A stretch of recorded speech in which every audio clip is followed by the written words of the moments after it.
Hi everybody, this is the fourth lesson in the bonding unit. It is an extension of Lewis structures. So hopefully you have a decent grasp on, simple Lewis dot diagrams for molecules. For this one, we're going to look at exceptions to the octet rule. So in a lot of cases, we're looking to complete that 8 valence electron structure when we're building our molecules, but there are exceptions to that. It's really just a matter of memorization and then just putting your molecules together. This is not difficult. I'll give you, some background and some examples. So you should already be able to draw Lewis structures for compounds that abide by the octet rule. So that was lesson 3, part A, and give basic shapes like linear or bent or trigonal pyramid or tetrahedron. But we're going to spend more time on shapes in a subsequent lesson. By the end of this lesson, you should be able to draw Lewis structures that do not complete the octet and explain why that's so. All right, so when you're doing Lewis dot diagrams, these 4 are very, very important. Carbon, nitrogen, oxygen, and fluorine will always have a completed octet. So either, combination of 4 total bonds or, bonds and lone pairs have to add up to a total of 8. Boron and beryllium, sometimes, even though beryllium is a group 2 metal, sometimes it can bond covalently with things. You'll see this in random examples, not very often though. Boron, which is a metalloid, can often go under 8 as well. Any element that's in the second row, so period 2, can never exceed the octet. Okay, so you cannot go over on those. Any element that's in the third period or later will usually satisfy the octet, but they can exceed 8 because anything that's in the third row has the availability of a D sublevel in their valence PEL. So if you're in period 3, you have the ability to have a 3s, a 3p, or a 3d, which means you do have the space available for more than 8 valence electrons. So we're going to go through some examples of under and over. When you're doing a Lewis structure for any molecule, your first goal is fill the octets. Following your procedure, count how many valence electrons your picture needs, draw it out, fill in your octets for your peripheral atoms. Anything that's left over goes on your center. So if you have electrons remaining after you've satisfied the octet for all of the elements in your picture, then you can put those extra electrons on an element that has an available D sublevel, so any period 3 element or beyond, which will usually be the center atom in your picture. So here's an incomplete example. If you had to draw a picture of boron trihydride, so boron has 3 valence electrons. Each hydrogen has 1, and there are 3 of them. So my picture needs to have a total of 6 electrons in it.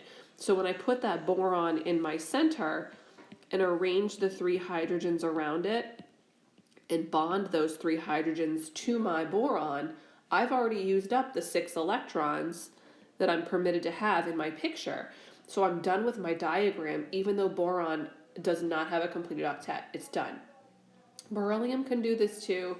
Aluminum can do this too, but they generally are forming ionic compounds anyway, so it's not really going to be a thing that comes up. But boron, for sure. So here's some examples of compounds that can exceed the octet. So this first one would be PCl5. So let me show you how this structure would come about. So phosphorus has 5 valence electrons. Each chlorine has 7, and there are 5 of them. So the total number of electrons that have to be shown in my picture is 40. So I put my less electronegative element / the one that shows up by itself in my center, and then I will arrange my 5 chlorines around it. I'll connect each of those chlorines to my phosphorus with a bond. So I just made 5 bonds, which takes care of 10 electrons. So looking at my total, I have 30 more electrons that have to go into my picture. So my first move is to complete the octet for my peripheral atoms. So right now, this chlorine only has 2 electrons in its valence. So here's 4, 6, 8. I do the same thing for my other chlorines because they're all dealing with the same situation. Okay, so I just put in my 6 times 5. I just ate up all of my 30 valence electrons. So I'm out of electrons, but check out this phosphorus. The phosphorus with those 5 bonds around it has an expanded octet of 10 valence electrons. And that's okay because phosphorus is a third row element, so it does have the capability of doing that. Oh, there's my cat. Now this example of xenon difluoride. So xenon is a noble gas, and usually noble gases are non-reactive, but larger noble gases do have that ability to react. So when we're putting this molecule together, so xenon has 8 valence electrons, each fluorine has 7, and there are 2 of them, so that's 14. So my picture needs to contain 22 total electrons. So when I put this molecule together, I connect xenon to the fluorines by making 1 bond apiece, so that eats up 4 electrons. So I have 18 left to put in my picture. I complete the octet for my peripheral atoms, so my fluorine right now has 2, 4, 6, 8. My other fluorine complete its octet. So I just put in 12 electrons, so my count means I have to put in 6 more. Fluorine can never exceed the octet. Any remaining electrons that have to go into my diagram will go onto the center atom. Now the xenon already has 4 electrons showing. I'm going to put 6 more in there, which will exceed its octet. It will give it a total of 10, but that's okay because xenon is a larger element. This molecule actually would not be in a straight line in actuality. When you start to look at shapes in a later lesson, you will see this. It's actually pretty cool when you get to the simulation, how to get the actual 3-dimensional shapes off of. Basically all you have to do is count, well, how many bonds are around that center atom and then how many lone pairs, and you can figure out how many what the shape of the molecule is. So let me show you a couple more examples of molecules where the center atom exceeds the octet. So we have this sulfur tetrafluoride. So sulfur has 6 valence electrons. Each fluorine has 7 times 4, so that's 28. So that's where we're getting this 34 electrons that have to be shown. So you start by putting the sulfur in the center, arranging the fluorines around it, and then bonding them. When we bond our fluorines, that takes care of 8 electrons, so there's 26 that are left. When we complete the octet for each of the fluorines, that takes care of 24 more electrons, so we still have 2 that are left over. Those 2 that are left over can be a lone pair that sit on the sulfur center atom. Sulfur does have the ability to have an expanded octet because it's a 3rd row element. So we have all of our pictures in. So when we're drawing this, it looks like you're drawing a tetrahedron, but in actuality, it's not going to be your tetrahedron because that lone pair that sits on the center atom will influence the shape of the molecule, which we'll see later. This arsenic pentabromide, because that's fancy, you would have, arsenic has 5 valence electrons, and each bromine has 7.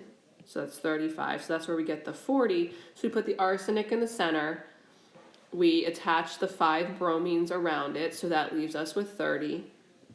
And then each bromine needs 6 more, and there's 5 of them. So that knocks out all of the electrons. So we don't have to add any more lone pairs to that center atom, but that center atom does have an expanded octet.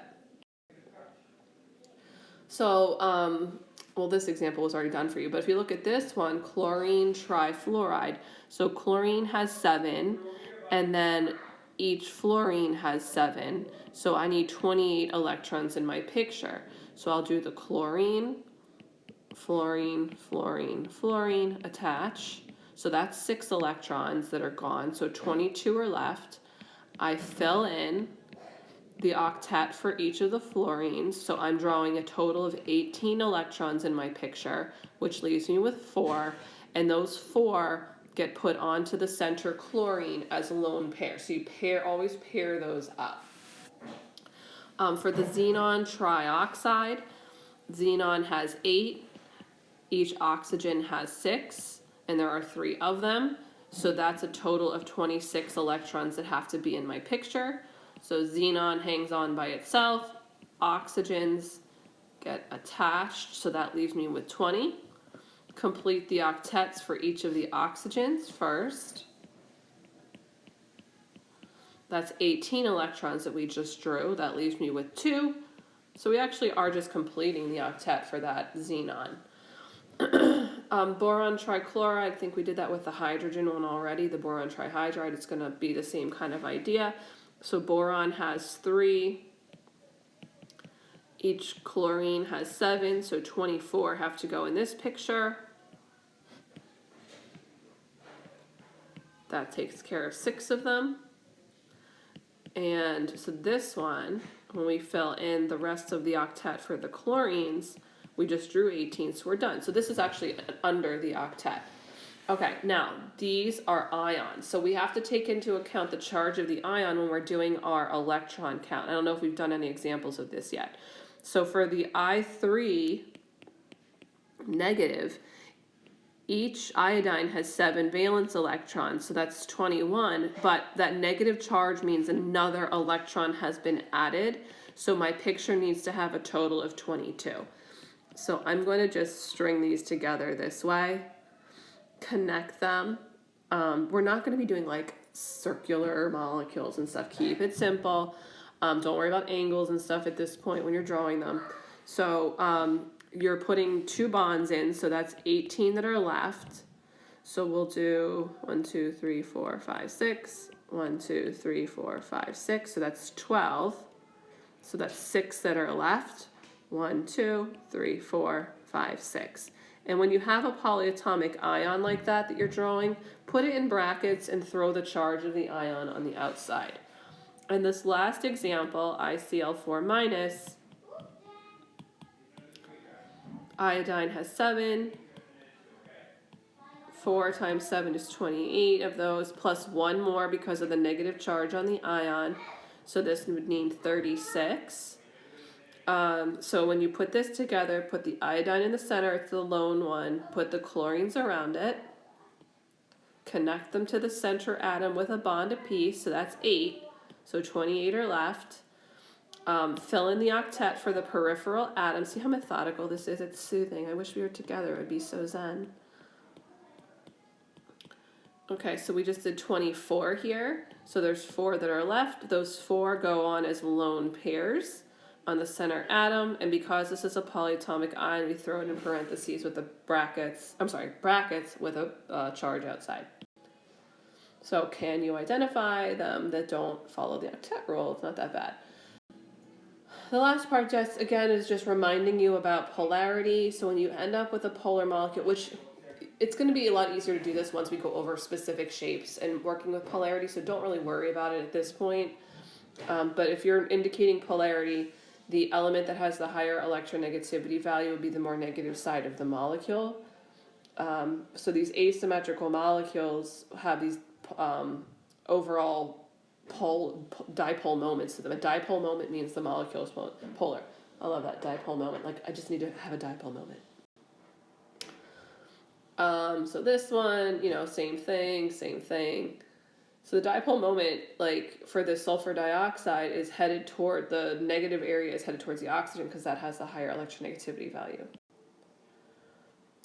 If the molecule is built symmetrically, which again, don't worry about knowing symmetry for a lot of these molecules at this point, but if you see something where you have a center atom that has elements bonded all around it that are exactly the same, there are no extra lone pairs on the center atom because a lone pair is going to throw off symmetry. So if there's no lone pairs on it, this would be considered symmetrical. And since each of these bonds are identical, sulfur to fluorine bonds are all identical because their electronegativity differences are all equal, all of those polar areas cancel out. So you don't have a net dipole moment and the molecule would be non-polar. It's more obvious with something like carbon dioxide because it is a linear structure. So that's it for this lesson. So you should be able to, we're expanding our understanding of Lewis structures beyond just simple ones where the elements complete their octets. So we're expanding octets here, or going under. So elements that are in the third period or higher, or lower on the table, but you know what I mean. They can expand their octet because of the availability of a D sublevel. So if you had to justify a molecular structure, that would be a justification. Like, why are these lone pairs there on that center atom? Why does it go over? It has the availability of a D sublevel. Or under, you can just fill like the S sublevel and portions of the P. And that's about it. So I think there's a little bit more practice with this. It goes along with worksheets 1 through 4. I'm not really sure. Stay tuned for lesson 5.